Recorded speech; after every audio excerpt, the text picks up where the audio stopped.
লখিমপুৰ আমতলাত বানাকাঞ্জৰ উচুপনি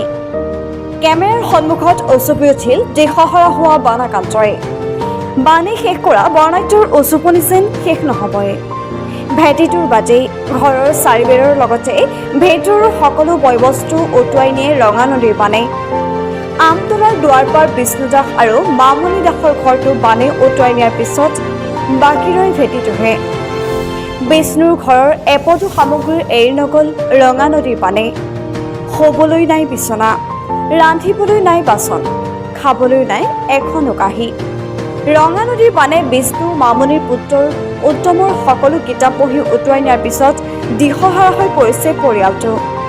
প্ৰতি বছৰে বান আহে প্ৰতিবাৰেই বিষ্ণু দাস আৰু মামণি দাসৰ ঘৰটো ৰঙা নদীৰ বানে উটুৱাই নিয়ে আমতলাৰ বনগাঁও ৰিংপাথৰ 9খনকৈ গাঁও ৰঙা নদীৰ বানত শেষ হোৱাৰ পিছতো লখিমপুৰ জিলাৰ প্ৰশাসনৰ লগতে স্থানীয় জনপ্ৰতিনিধিও খবৰ ল'বলৈ আজি তিনিদিনেই নাপালেও আহৰি বোকা পানী গছকিবলৈ তেওঁ কষ্ট পায় ভৰিত জোতা পিন্ধিছে আমাৰ গাঁৱলীয়া ৰাইজক কেনেকৈ চাবলৈ আহিব আমাৰ দুখ দুৰ্গন্ধ গোটেই পানীয়ে বালি মাটি বালি কৰিছে আমাৰ ল'ৰা ছোৱালী খাবলৈ হাহাকাৰ সৃষ্টি হৈছে আমি ছমাহে খেতি কৰি যোগাৰ কৰিছোঁ ছমাহে আমাৰ বানে উটুৱাই লৈ গৈছে ৰঙা নদী বলিয়া বানে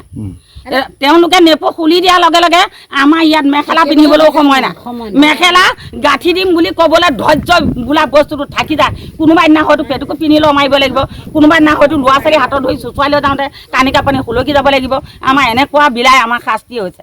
গতিকে আপোনালোক অহাৰ পৰা আমি অশেষ ধন্যবাদ মোৰ ফালৰ পৰা আপোনাক জ্ঞাপন কৰিছোঁ মেইন কাৰণ আমাৰ মানৱ ডেকা বিধায়ক ডাঙৰীয়া তেওঁ এই অঞ্চলটোৰ প্ৰতি শ্ৰদ্ধাভক্তি নাই এই অঞ্চলটোৰ প্ৰতি তেওঁ যদি শ্ৰদ্ধাভক্তি থকা হ'লে ইমান আজি 9খন গাঁৱৰ আজি বৰাল তল গ'ল 8খন এম ই স্কুল 2খন এম ই স্কুল 2খন এম ই স্কুল 8খন অংগনবাদী এখন হাই স্কুল আজি 8খন এল পি স্কুল আজি 3 মাহ ধৰি এই অঞ্চলত এই আলিটো ছিগাৰ কাৰণে পাঠদানৰ পৰা বঞ্চিত হৈ থাকে কিন্তু আজিৰ তাৰিখলৈকে তেওঁ আজি এই অঞ্চলৰ মানুহখিনি আচলতে কি দুৰ্দশাত ভুগি আছে কি কৰি আছে তেওঁলোকৰ খেতি পথাৰ মাটিবিলাকত বালি পৰিলে নে নাই কিমান গৰু উটুৱাই নিলে কিমান ঘৰ উটুৱাই নিলে কি কৰিলে এই অন্তত এই খবৰটো আজি মানৱ ডেকাই আজি আমাৰ বিধায়ক মহোদয়ে আজি তাৰিখলৈকে খবৰ ল'বলৈ তেওঁ আখৰি নাপালে গতিকে আমি অনুভৱ কৰিছোঁ যে তেওঁ আমাৰ এই অঞ্চলৰ প্ৰতি তেওঁ একেবাৰে শ্ৰদ্ধাভাৱ নাছিলে তেওঁ আচলতে বিধায়ক হ'বৰ কাৰণে আমাক নিৰ্বাচনৰ সময়ত যিখিনি তেওঁ নাটক কৰিছিল এইটো নাটক আছিল তেওঁ এই অঞ্চলৰ প্ৰতি শ্ৰদ্ধা ভক্তি নাই বনগাঁও দুৱাৰপাৰ পশ্চিম কটিপা শান্তিপুৰ কঁঠালপুখুৰী গামচুক মলুৱাল মানে চিতলডুবি আৰু বনিয়াচুক এইকেইখন গাঁৱৰ ভিতৰত আপোনাৰ 6খন অংগনাবাদী কেন্দ্ৰ আছে 8খন এল পি স্কুল আছে 2খন এম ই স্কুল আছে এখন হাই স্কুল আছে এই স্কুলকেইখন 3 মাহ ধৰি পাঠদান কৰিব নোৱাৰে এম পিও অৱগত এম এল এও অৱগত তেওঁলোকক বাৰম্বাৰ এপ্লিকেশ্যন দিয়া হৈছে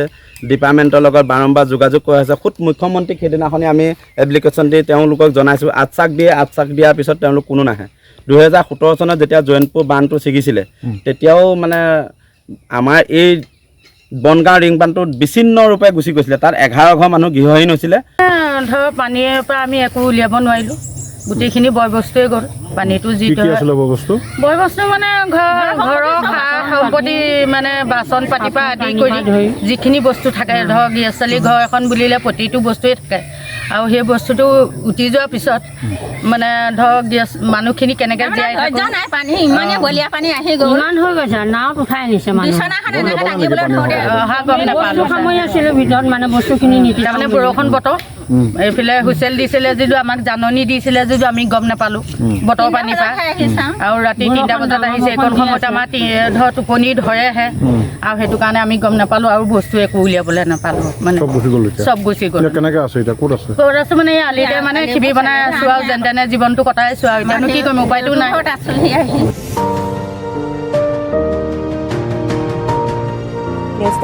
ASSAM Report 24/7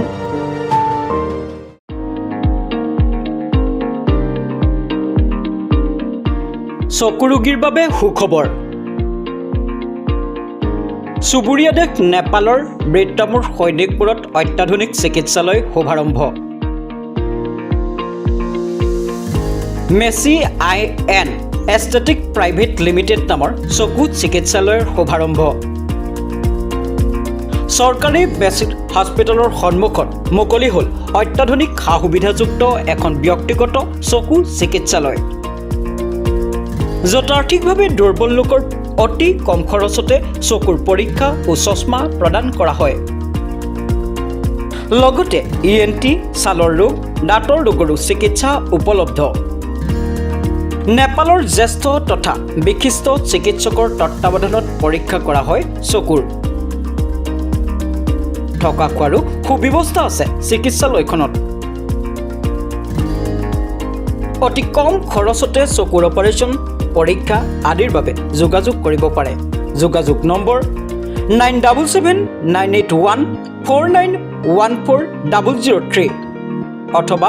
9779804958450450